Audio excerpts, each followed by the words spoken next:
everybody, welcome back to my YouTube channel. My name is Alicia Elizabeth, and today we are going to have our first Green Couch series. We just came up with that name where we will be talking about, well, I guess I shouldn't call it that because not all my speakers or guests will be on my couch. We'll come up with a name, but nonetheless, we're going to be talking about the Gifts of Imperfection. If you have been watching this series from the beginning, you will know that I have said I wanted to talk about this book both privately, where you all get to hear my thoughts, but also publicly and in a space where we can engage in dialogue within my community and those who wanted to join. And so my first guest to talk about this book is my sister Naima. Do you want to introduce yourself? Tell them where they can find you, who you are, whatever you want to share. Yes. I'm Naima. I go to OU. I'm a rising senior. That's crazy. Ooh. That's crazy. I'm a rising sports management student at Ohio University. I am also the hair chef. Yes. You can find me on Instagram at the.hair.chef. Mm-hmm. I sell natural hair products. Yeah, it's pretty me. Okay. So I will include her information below if you are interested in hair products or if you are part of the natural hair community and want someone else that's phenomenal to follow. She comes highly recommended by me. And so we're just going to jump right in. I did give Naima a disclaimer that if there's any question that I ask that she's not comfortable with answering, she can just, say, I'd rather not discuss that, or I think I'm going to pass. And I'm telling you all that because I don't want you to be like, ooh, she just did or she just scared her. Like, no. These topics, these questions are kind of private. They can get to a private place. And so since we're doing this impromptu on the camera, she does not know which questions I'm going to ask her. We do not know where the conversation is going to go. And so I want to respect that not everything we unpack should be made public, but I also appreciate her being willing and courageous enough to talk about her experiences around these topics. And my hope is that it is of encouragement to other people who are watching, who are in her age bracket, or who just have shared similar experiences with her.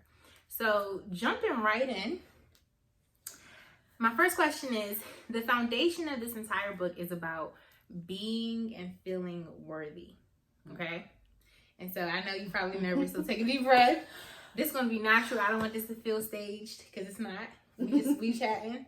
And so we may go off script, but I want people to really feel like it's a discussion because it's real, okay? First and foremost, if you were being completely honest, do you feel like someone who is worthy? Like when you think about yourself, do you think like I'm worthy? Not all the time. Do you know why? I would say like sometimes I just don't think that I'm as good as a person as I perceive to be. Okay. So like I guess I'll just say in my own self I'm like sometimes like all right, on some days I feel like I'm worthy, but other days I'm like I could have handled things better, I could have been a better person, which makes me feel not always worthy. Okay. And so I guess this ties into my second question about what does it mean to be worthy to you? Or like what things make you feel worthy? Since you have this idea that sometimes you're not worthy, what is like, oh yeah, I'm hitting the mark, or I'm definitely in my worthy season? Like what does that look like? What is my worthy season? I guess I equate my worthiness to how I'm treating other people or how I'm being treated. Okay. I guess so.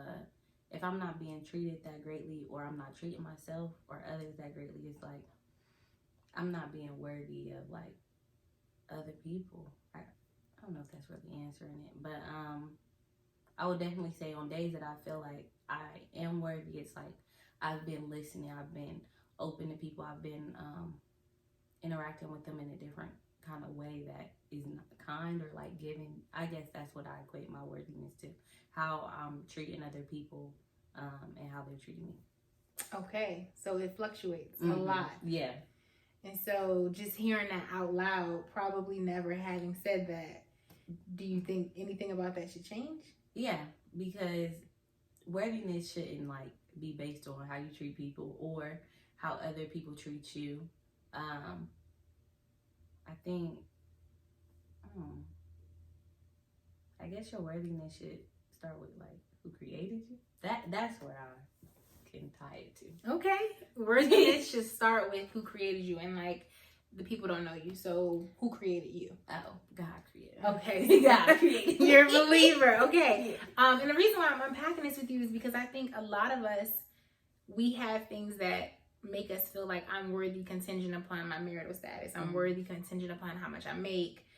If I'm a mom, if I have a lot of friends, if I have a lot of things going on. And, you know, for you, I thought it was interesting that you said it was both in how you treat people and how people treat you, which means on a day where you're treating someone really well, if they're treating you like trash, your value still feels not up to par. Yeah. And definitely in what I do, like, as a student, as someone who wants to be a sports professional or want to be like successful, I definitely feel like I equate it to, if I don't get something or a position that I've applied for, like I'm not worthy, I haven't been working hard enough, something is wrong in that lineup. So I definitely will say I equate it in my education, which I will say as a business owner has been very hard because I'm not educated in the things that as much as I've been like taught in school, not the same as like with my business and creating and formulating products. So there's a worthiness and like, okay, well maybe this is not for me. If it doesn't yield profit or if it's not successful. Yes. Okay. So I definitely will say I equate my worthiness to like my success as well. Okay. All right. Okay. that's good. Thank you for sharing that.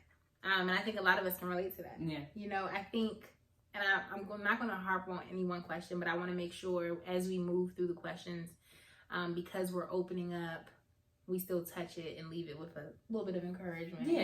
You know, we're not going to just be out here just opening things and just like, bye.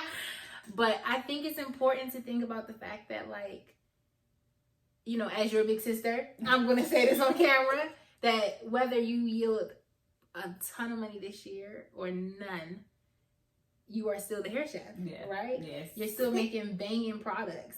And I think it's important that we kind of go through our mind and fact check those things. It's like, technically, because this is so up and down, this might not be a good place to base my worthiness in. Because then that means, like, when I don't see profits, does that mean as an entrepreneur, I don't show up in excellence? Do people only get my best when they're giving me money? Yeah. When I should be the best at all times. You know what I mean? Yeah. But you're not alone. I think we all have something that makes us feel affirmed and validated in why we're worthy. You know, I'm sure if I took a moment to answer the question myself, I could be like, oh, I feel most worthy when my students like me. You know, like, if my students don't like me, I'm trash. You know, so yeah, I get that. I definitely do. Okay, when you hear vulnerability, what comes to mind when you hear the word? Cringy. It's cringy. Yeah, it's definitely a cringy feeling. I can be open-ended. Like, I can be like, fine, yep. And like, I'm not a person where if you ask me what's wrong with me and I say fine, it definitely shows all over like my body. I'm not a person that's of little words, in all honesty. Oh, so if you give a little word, you like, bye, stop talking to me, cuz.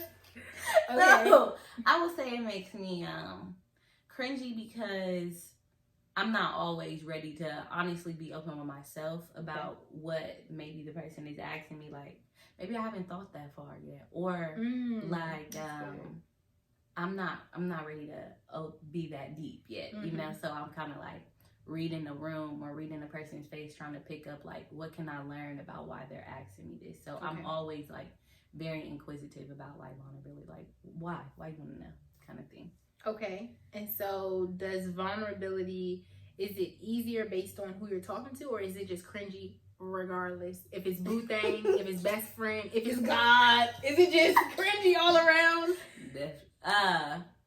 It can be. It can be easier the more like I will say I'm real open with you, but there is still times that I'm like, I'll be ready to ball her up and mail her to somebody else. Like, oh, we gonna do this today, okay? I could be real, just like just real nonchalant. But I will say it can get easier. But if I can definitely get past with not saying nothing at all, I'm definitely smooth sailing taking that route. Yeah.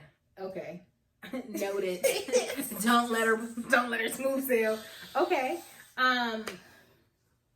Before we go into the next question, when you think of opportunities or times when you feel like safe to be vulnerable, what did it look like?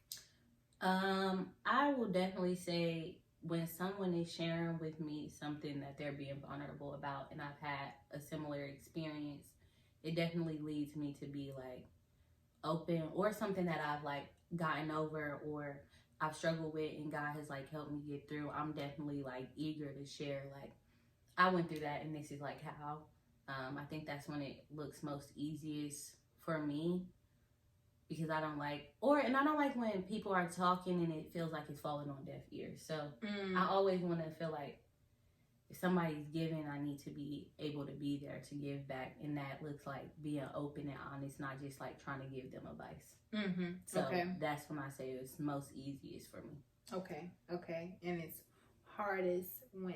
It's hardest when I'm really feeling some type of way and I don't know how to express or that in that moment, or like maybe it's not the time, or something I'm ashamed about. Like it's very like, if it's something that I'm not proud of, I'm definitely not ready to be like open and talk about it either. Okay. I love these answers because I hear you saying that vulnerability is easy when the other person's being vulnerable. So, all right, you show some leg, I'm gonna show some leg. You stop at that knee, I'm gonna stop at my knee. It's real tit for tat out here in these streets. But also, what I think is interesting is that you are willing to be vulnerable if you've already gone through what they're sharing. So if they're being vulnerable about something and you haven't gone through that, it's like, well, okay, thank you for sharing. It's like, no,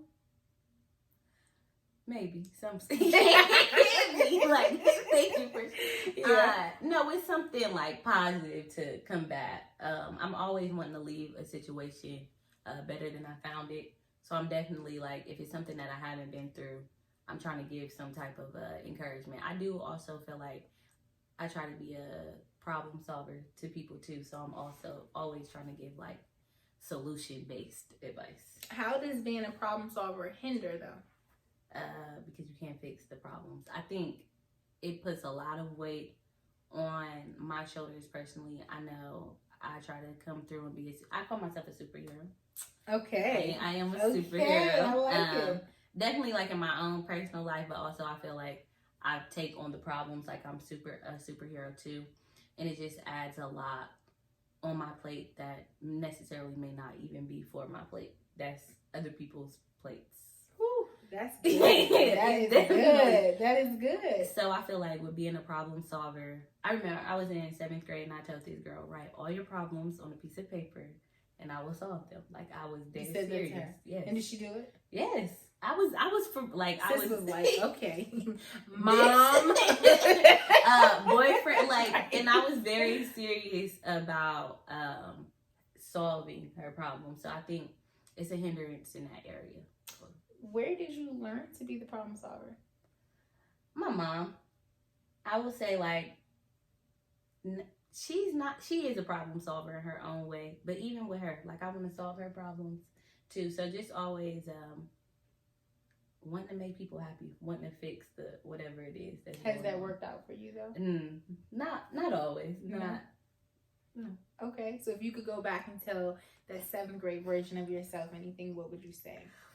It's gonna be a lot of people with a lot of problems that you may necessarily not be able to fix, but being able to be supportive looks a lot different from being all in. Being supportive versus being all in, okay? And you'll get yourself in a lot of situations that may necessarily not belong to you. A lot of turmoil, a lot of backlash. So I feel like kind of mind the business that pay you. That's what I would tell. Okay. 2nd grade Naima.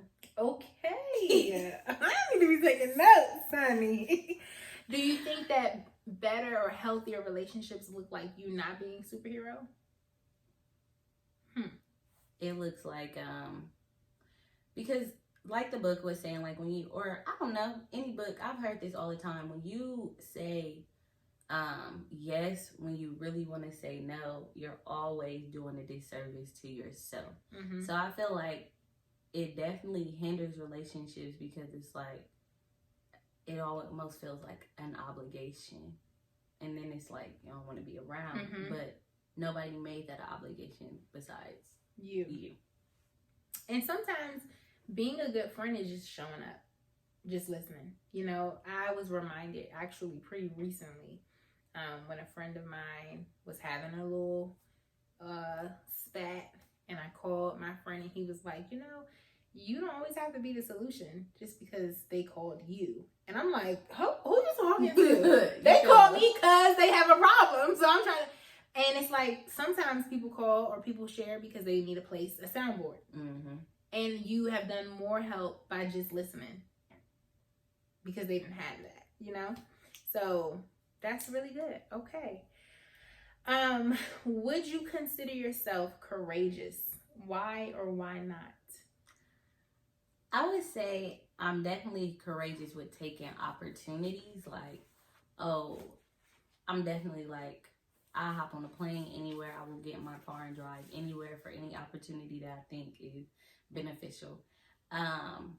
Absolutely courageous in that way. I don't think I'm like as courageous as like stepping out on my face or like in situations when it matters. Like to be courageous. Not. Can you give me an example?